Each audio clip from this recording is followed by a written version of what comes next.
Mina ngizalelwe eCape Town, ngakhulela eCape Town kahle hle. But because of ubabami ukhulele eGroblersdal, eLimpopo, I started to travel when my mother passed away. So ngagcina sengikhulela both sides. I won't say ngikhulele kubomama because nabo kubobaba bebanesandla ekungikhuliseni, and I wouldn't say ngikhulele kubobaba because nabo abakubomama bebanesandla. Ekhaya from eCape Town singabe Sotho ezolizwe igama lami Mponing. So kwa i-language yami ukuthi mina kahle hle ngikhuluma yipi i-language specific angaze ngaba nayo from ekukhuleni, because bengithi mangile eCape Town endlini ngikhuluma isiSotho ne-English, ngaphandle ngikhuluma isiXhosa, mangobaba bami ngikhuluma isiZulu. ISpedi ke angaze ngasazi since ngagcina ngokuthi thobela mangibabingelele. But ukusizwa ke ngahamba ngasizwa because ezenye indawo zisemila kwisotho, so understand kanjalo ke sona. IsiZulu ngisho ngithi ngisithatha kubobaba. Ubaba momZulu and ubabami uzalwa uMpedi nomZulu. Ubaba uzala ubaba umZulu wakwaNxumalo. Umama uzala ubaba owakwaLegodi iPedi.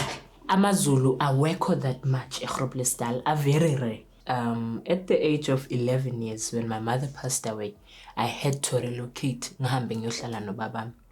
So after lapho mase ngihlala nobabami bengingasajwayelanga ukuphilisana nabo, bengisengijwayele iside lase Cape Town on my mother's side. First year yami beyinzima kakhulu because first of all abantwana balapha kulesa sikolo bengifunda kuso bebakhuluma isiNgisi baphila isilungu. Mind you, mina ngibuya eKasi and bengifunda nabaXhosa, ne? So to ukuthi ngiadapte kule yampilo bebayiphila, it was so difficult to a point whereby some of them, they were teasing me, calling me names, and on the other side ngiphinde ngapha ngiyi-lesbian. So that's what made it more hard for me. And ngabe we were few abantu abamnyama lapha kulesa sikolo because bekuyisikolo sabantu abamhlophe, naleyo nje nayo yavele ya-add. So it was not easy ukuthi ngichintshe isikolo nokuthi ngiadapte kulesa sikolo because ngasogola nje ngumntwana noma ngiphuma, I'm not comfortable, angikhululekanga, uyabona. But ngenxa yokuthi kumele siphushe impilo and angizanga kubo lapha ngizesikolweni. What I was concentrating on ama classes lawa asiwanikwayo, uyabona, ukuthi ngingene eklasini ngifunde ngenzele abathi ngiyenze, ngiphinde ngihambe ngekamreni lami because it was a boarding school. But as time goes kwaba nomntwana ke uqala ukuba umngani wami, saqala sakhuluma sethu. But kwamina nje from ekukhuleni kwami from eCape Town angiyena umuntu obekathanda iCrowd, to a point whereby kulama crowds bewakhona kunama-boss akhona phela. So each and yeah, kumele kube no boss group na group, kumele kube khona le elandelwayo, uyabo. Kuyafana naseDanyane, like lapho indawo nendawo man kumele kube khona lezi ezilandelwayo ezabaphathi bendawo. Isikolo ngihambe naso ngaphelela grade 9 the time kushona ubaba from la ngaphandle, and then mangaphakathi ke kula ngiyoqedelela khona. After kushona ubaba kulana vele impilo yaqala khona ukuba nzima. There was no one to pay the school fees who was willing to pay the school fees. First of all, eCape Town bengihlala nomama. Njengokuthi sengishilo bengingasiwo umuntu bekathanda ukuyihlanganisa neCrowd. My mother was my friend, was my everything. So makushona uma wami le eCape Town, I had to go to ubabami.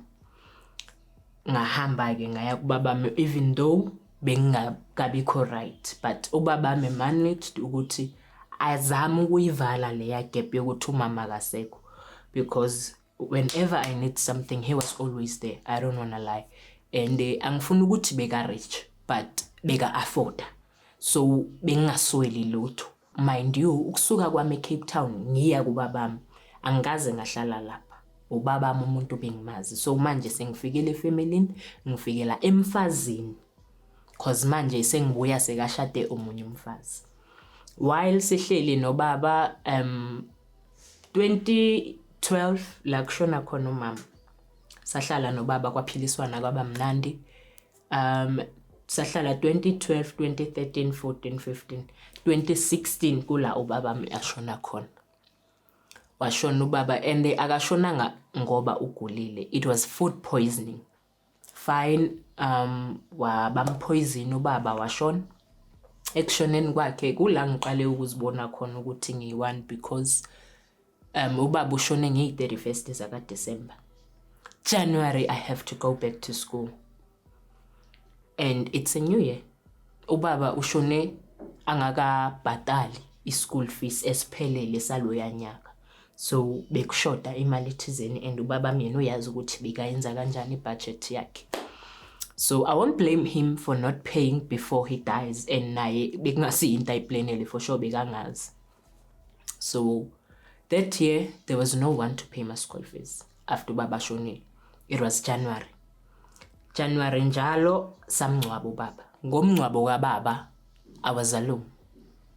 I had no family member along me. Bekungana mngani, kungana muntu othi ume eceleni kaMponeng engihambela ngeyi-one. Ifamily kamama beyise Cape Town. Ifamily kamama, istories kamama nobaba it's the same thing. Uma wami naye was a breadwinner ekhaya. Ukushona kwakhe izinto kulaza aqala ukushintsha khona. Actually impilo yaqala ukushintsha lapho. But because of ubaba beseka khona isithombeni, I didn't feel that. Uthe ubaba makaqala ukusuka epicture, that's where I felt it. Ukuthi like ngiyi-one and ngiyinkedama, I really have no one.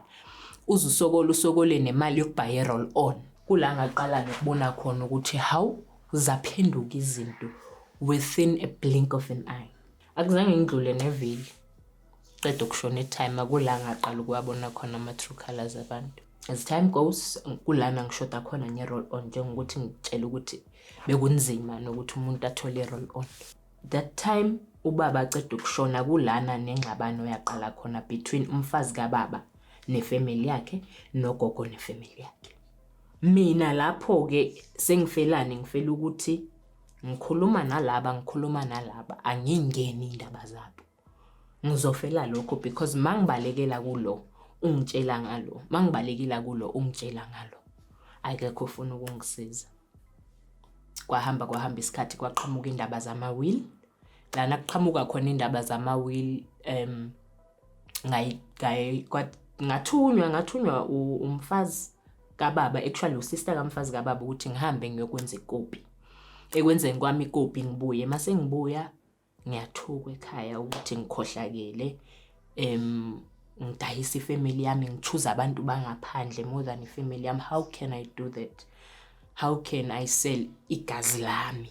That time I was 14. I was not even 15. I was 14. I was not even 15 that time. I was about to reach 15 that year, but I was not 15 because it was still January and it birthday yam in July. So I was still 14 years old that time. Kwashintsha izinto. Ugogo wangitshela ukuthi ngikhohlakele, wangithuka nani, wangitshela ukuthi kusasa nje kumele ngithathe izinto zami ngihambe. Kwathi sekasho kanjalo kwaqhamuka bomalume nani kushuthi bakhona abazwile that time athukana. Kwaba ne-meeting ukuthi phela kukhona ukwenzeka kanjalo, ngikhona ukuhamba. And then kwenzeka sahlala ngizile ngiyi-one, ngivalele ekamereni nami ngiyi-one. Kunganamuntu ungibuzayo ukuthi Mponeng right or Mponeng something or Mponeng whatever, no one. Umndeni kamama le eCape Town, when I was calling them and trying to tell them, bangitshela istory like babenga understand lanto eyisenzeka, and impilo yami ubaba nje ukushona kwakhe kwashona nami. Kushuthi washona nami kahle because since that day akukaze kuphinde kube right. Nangomngcwabo kababa sahamba sayombeka ubaba samngcwaba kahle. But into engizisa ubhlungu ukuthi labantu bebalwele iwili nemali zababa. akunanoyedwa kubona wacabanga ukuthi amfakile ilitshe. Because I still remember iviki lakhona ubaba simngcwabile Saturday, Sunday kwaba umsebenzanyana we-family certain ceremony ebebeyenza, and then Monday they booked me a ticket to go back to Cape Town kubo mama. La kumele ngihambe khona kwaba nabomalume nabanye abantu bama family member ababengazi ababethanda ukuhlala nobaba, abashoyo ukuthi this is not what Harry wanted, because bekafuna umntwana wakhe ukuthi aqhubeke afunde lana, bekafuna ukuthi like bekanama plans ngomponing. So uma ngabe nina niyahluleka ekumsizeni umponing or ekum-assisteni, thina sizomthatha sim-assiste, because from the start ukuthi asuke Cape Town aze ngalana it's because of isimo sasingekho sihle. Wagcina sekalana manje nina manifuna ukumbuyisela emuva nenzani, nizamanile nizama nalapho kwaba yimpi ukuthi bona laba phela bazenza boclever bacabanga ukuthi babo bani and blah blah blah. Kwaba yimpi to a point whereby ngazibona sekungathi yimi mhlambi lo muntu omphiqanisi, yimi i-cause yayo yonke lento. It's better ngihambele. Ngahanjiswa ngayobeka emateksini, ngithe mangisendleleni ehamba itaxi musa ngithi lamateksi asuke eGroblersdal aye ePitoli emabhasini awashesha ahambe alinda abantu agcwale benza ama-list nani. Sesikule process yama-list ngabona ngabantu sebaphambi kwami bazongithatha ukuthi ayimponing akusiyinto beyifunwa ubaba akho lena, miyekele ugogo wakho ngalento ayenzayo thina sizobona ukuthi senza kanjani. And that was uncle nomngani kababami, a best friend kababami, a female bestie kababa. So bayongithatha emateksini sahamba sayespe, bangihlalisa phansi bazama ukungi-understandisa ukuthi uyabona lento eyenzakalayo ukuthi bavumelana nayo. And what they were doing that time bekuyinto beyifunwa ubaba ayibo. So bona bebazama ukufezekisa leyo nto, but as time goes nabo bahamba bahluleka financially, uyabona, azange bakhona ukungi-assista, kwamele ukuthi ngiyibone ukuthi ngiphuma kanjani nempilo. It was a school holiday when I came back from school ngendlini as usual. No, la uncle bebahlala khona. Ngaphuma esikoleni ngithi bangibhadalele uJanuary wokuqala ngabuya esikoleni, mangibuya kulana izinto bezingekho mnandi ngakhona ngaye ekhaya. Ngafika ekhaya kuWest ngalendlela leyo ukuthi bekuwesi ngeindaba zokuphila, hayi ukuthi ngabantu bakhona babasibona abantu beba right, but impilo yiyo beyinzima, yiyo besidonsa kanzima eCape Town, ngoba ugogo akasebenza okokuqala, umuntu ohola imali i-social grant. Siba yi-5 kumama on my mother's side, but usisi wami omdala akakaze wakhulela endlini, asinayo ibond sinaye because ukhulele on her father's side. Kube ubhuti wami is the same thing. Kube yimi nosisi wami, ilast born yona ikhulele kubaba, yimi nosisi wami kuphela abakhulele kugogo nakumama. And mina reason why ngikhulela kugogo nomama it's because ubaba bekasekudeni, abo baba babo bona bebe around nama family akubo baba babo, mina wami bekasekudeni. So that is why I had to stay with umama nogogo. Ekuhlaleni kwethu ekubuyeni kwami ngabuya vele kusogola to a point of sometimes isilala singadlile, noma uye esikolweni ubone ukuthi siya esikolweni because ugogo yasiqoqozelela ukuthi siye esikoleni, noma sihambile savuka sadla umdoko senzela umdoko sihambe siye esikoleni as long as sisothu si-clean. But ubone uhambo esikolweni uchinenika nje amafutha, ivaseline ayikho, uthambisa amafutha ngoba ivaseline like bekunzima ukuya esikolweni, bekunzima ukwenza ezinye izinto to a point whereby kulana ngicina sengiyeka khona isikolo ngoba ngiqhubekile ngapha, kwangabikho umuntu ozongibhadalela. Mangibalekela ngapha nakho kwabanzima ngoba mangiyesikolweni bayakuhleka amathafisi mhlambe abhobokile, like ijezi in like bekuhlezi kunezinto ezi wrong. So bungafeel like ingathi ungaya esikolweni umuntu because uyazi uzobuya esikolweni ukhala. There are also ama-bullies esikolweni abazobukisa ngawe, abazokuhleka, abazokwenza i-laughing stock around the school. So it was no longer safe for me ukuthi ngiye esikolweni. Kulana ngaziqala khona ukuzivalela endlini. Ukubhema izol because mangibhema izol kulana bengifila khona engathi ngifila ngcono. But nalapho izol angivelanga ngayibhema ngayiqala lapho. Ngayiqala actually umama saphila because umama bekajola no baba ka sister wami eLasbon, which is he was a drug lord. Bekabhema izol like bekasaje yilona futhi ugcina bulalo mawami we. So kulezi zinto zakhe bekazenza zokuba abusive ashaya umama phambi kwami enza yonke leyo nto leyo. Kula ngiqale khona ukubhema izol during that time. I grew up exposeka kuleyo life yokuthi ngikhuluma umama ashaya phambi kwami abuse and bekangashaya umama kuphela. Bebadayisa ama-drugs like phambi kwami i-drug lord bekayi-supplier. Adayisa ama-drugs phambi kwami ayenza like everything beyenzeka phambi kwami. That time I knew what was ama-drugs because bekunokufika amaphoyisa and nami mangiphumile estradini noma esikolweni bengithuwa ngaleyo nto ukuthi ekini kudayiswa ama-drugs. Hayi wena uyabhema ama-drugs njengoba ngisho abanye bebathi ngewuhlanye bangithuke ngayo bathi ubhema la ma-drugs akini wena. So that's how I knew ukuthi ama-drugs. And bebawabhemela khona lapha bekunomkhukhu, umkhukhu wakhona uhlangane nendlu kushuthi RDP house abayihlanganise nomkhukhu RDP kuhlala thina emkhukhweni kula kubhenyelwa khona. Mangiqobile mina ewindini from RDP through iwindow ngiyabona emkhukhweni into abayenzayo. So one day yena le ayibhemayo bekabhema izolo and bekathanda ipape wayishiya and bengikhala ubusuku bakhona ngangine stress uma wami ngicabanga ukuthi ushonile because wamshaya kwakugcwele igazi. Wamshaya to a point whereby kwakugcwele igazi uma wami azange anyakaze ngicabanga ukuthi ushonile. So azange ngikhone go through leyo nto nginormal. That's why I started to take whatever ebeyilapha bengayazi ngayibhema. Ekuyibhemeni kwami ngakusasa ke umama noma ngabe angathi uyahamba uyombuphisa bekuwumjida ongalahleki bekangalahleki because bekamlanda amshaye and namaphoyisa bebamsaba because nabantu basekuhlaleni bekaziwa bekadumile because uyigangster umjida wakhona and to a point whereby nami he tried to abuse me not once not twice, physically, emotionally, sexually. He tried. Okay, bese ngekho lapho so umjida beka umjida vele onjalo.